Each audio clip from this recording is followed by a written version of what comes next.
Time for the Roots and Roots Show with your host, Greg Rashid. Bringing you history and music from the Black American diaspora. The goal of this show is to empower you with information that you can then seed and grow within your community. Now, here's your host, Greg Rashid.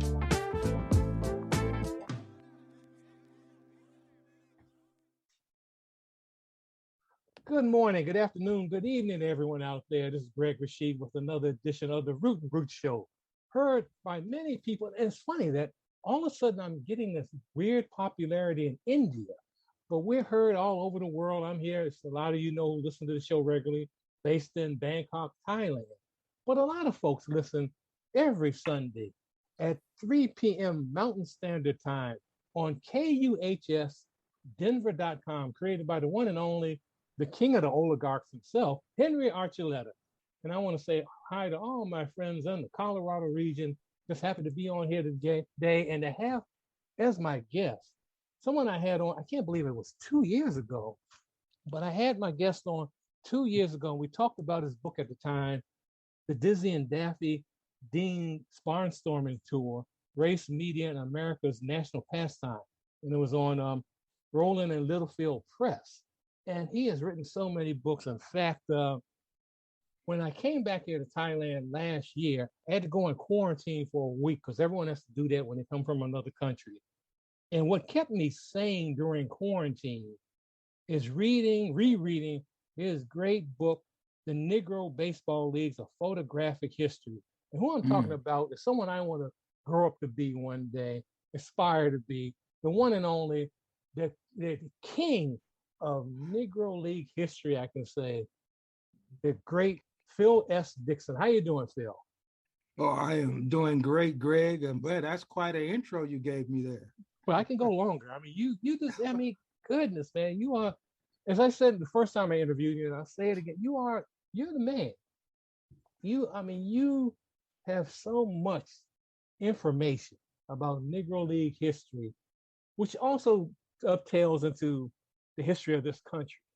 And I love how you do it in all your books, and the detail, I mean, the research that you do is just amazing, what you've done over the years and opportunities that you've had to meet so many, a lot of these Negro Leaguers because you're in Kansas City, right? Right. That's yes. right. I traveled quite a bit. I traveled, especially in the early years, I traveled quite a bit and went to the places where the ball players lived, and I kind of met them in their own space. That's great. That's great. Some of my listeners may not know some of the people you've met, so just tell them who you ran into during those times. Wow. Well, going back, let's see. I knew Maurice Doolittle Young. He was the brother of T.J. Young, they were brothers on the Kansas City Monarchs in 1927. Let's see. Also, I knew Professor Lowell, the first person to give Satchel Paige a contract with the Chattanooga Black Lookouts, and Professor Lowell was living in Memphis at that time. Let's see, who else I get a chance to meet? Clint Thomas, who played in the 1924 World Series. I also met Newt Allen, who played in that World Series. I met George Sweat, who played in that World Series. And there's one more. I'm trying to think who the other person was. But, I had, so many people and such great players like Subby Bias. I went to Chicago and met him, and of course went to Buck Leonard's house back in 1982 when he was living in Rocky Mount. This is before he had the stroke, and he was still in the real estate business. Had a bunch of beagle dogs. He wanted me to see his beagles that he had in the backyard. And oh man, it's been fascinating. I'm trying to think of anybody that's real obscure. I met a lot of promoters, and through these people, I was able to connect things.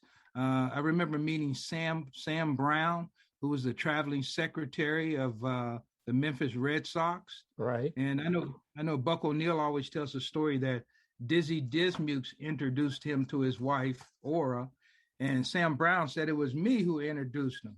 So, oh man. So you talk to people, And of course, Sam was alive in Memphis at that time. I also met the son of, I'm trying to think, Bubba Lewis, who owned the original Memphis Red Sox.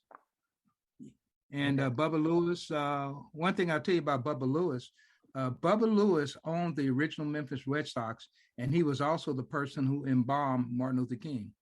Really? Yep. Oh In man, I Memphis, didn't know Tennessee, that. at Lewis Brothers Funeral Home, and I went there.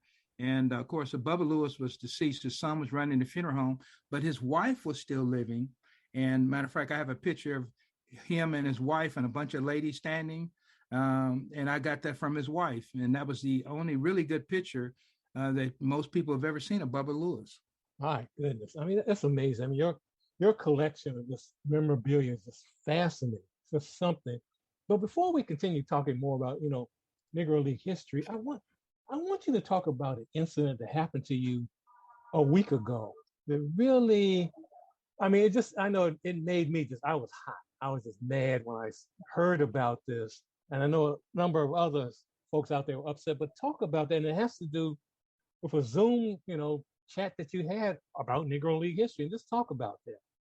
Yeah, for several months back, we had been planning for me to go to Sioux Falls, South Dakota, and then I was going to appear there on the 21st, and then the 22nd, I was going to go up to Brookings, South Dakota, and appear there. So it's going to be at the public library.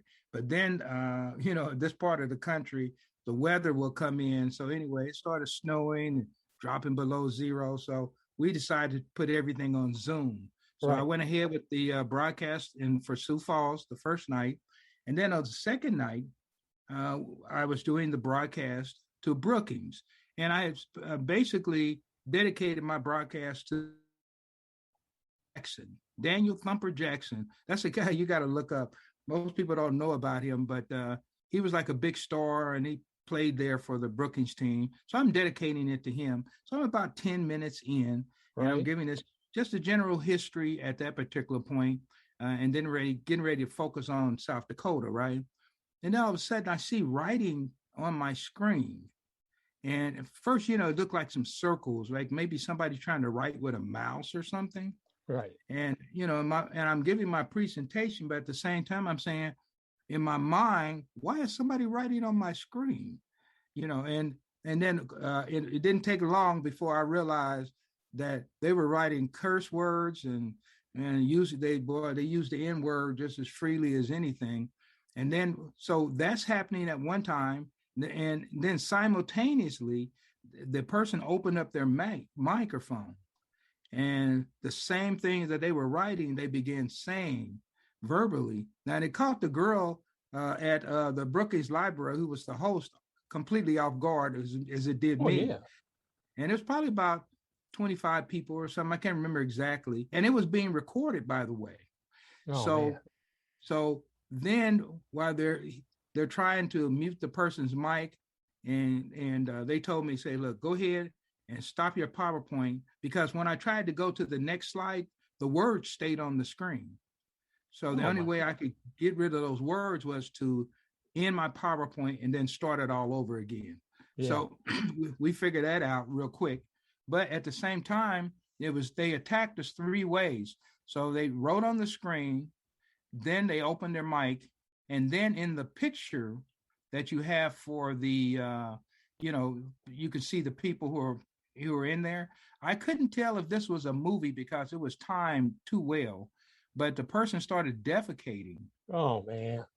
In the picture, and and it was hard for me at this particular point. Now I'm trying to keep my composure, right? And so what I decided to do was talk to my audience. And I began to tell my audience that this is how history is coming under attack. I said, this is history that people would rather you not know, even though it involves your own communities. They'd rather you not know this history, and they're attacking this, and you're seeing an example of some of the things that are happening. And so finally they got everything off, right?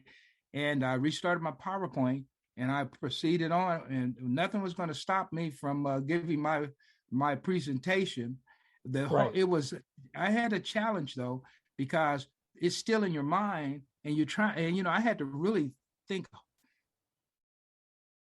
intentionally to stay on focus to complete my PowerPoint, because I didn't want my mind to go back there. So what I did was, from that point on, I showed how important unity has been to this history. People of all persuasions, small towns, large cities. And I began to tell them, when you think of Negro League history, you might think of Kansas City, or like I said, we talked about Memphis or Chicago or Right. St. Louis, but you don't think of Brookings, South Dakota.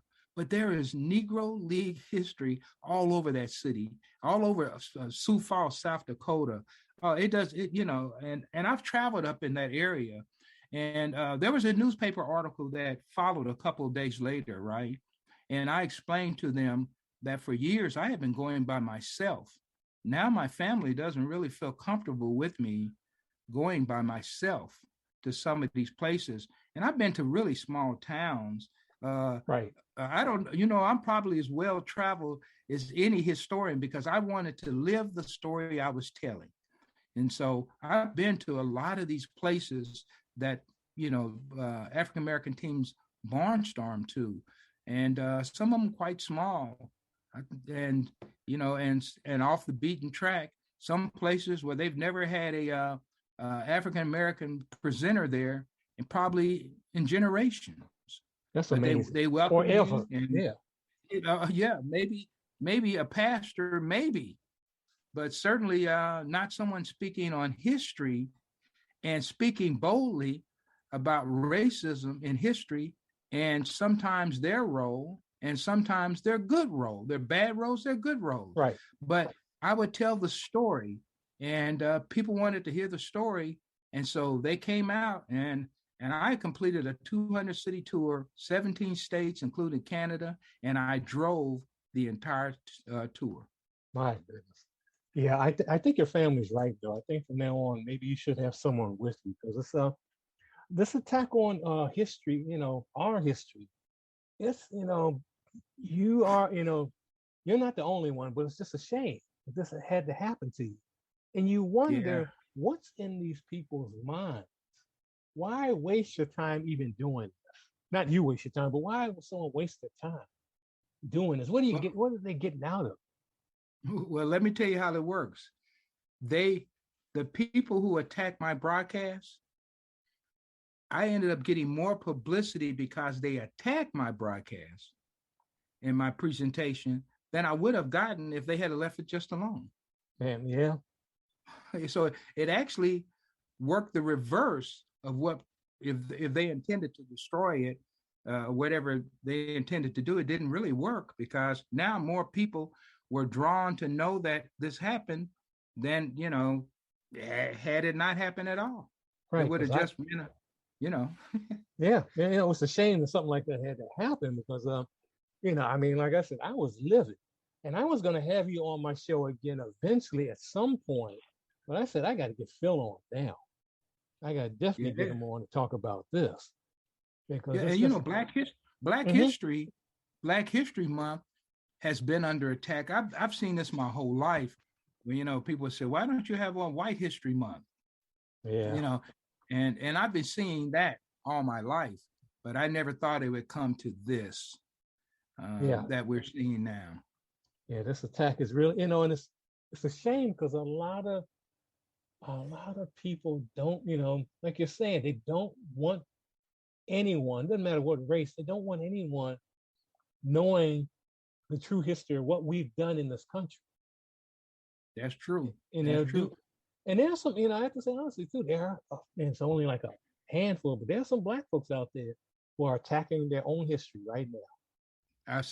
I've met them too. Some of the ways we do it is we say, I don't want to see another slave movie. Right, that's it. But a Jewish person will make hundreds of movies about the Holocaust, and you never hear them saying nobody complains. Nobody ever complains about it. Yeah, and they never say no more. I'm tired of that. They don't say that. But we're still an oppressed people. Right. And I try to explain this, and I speak to these things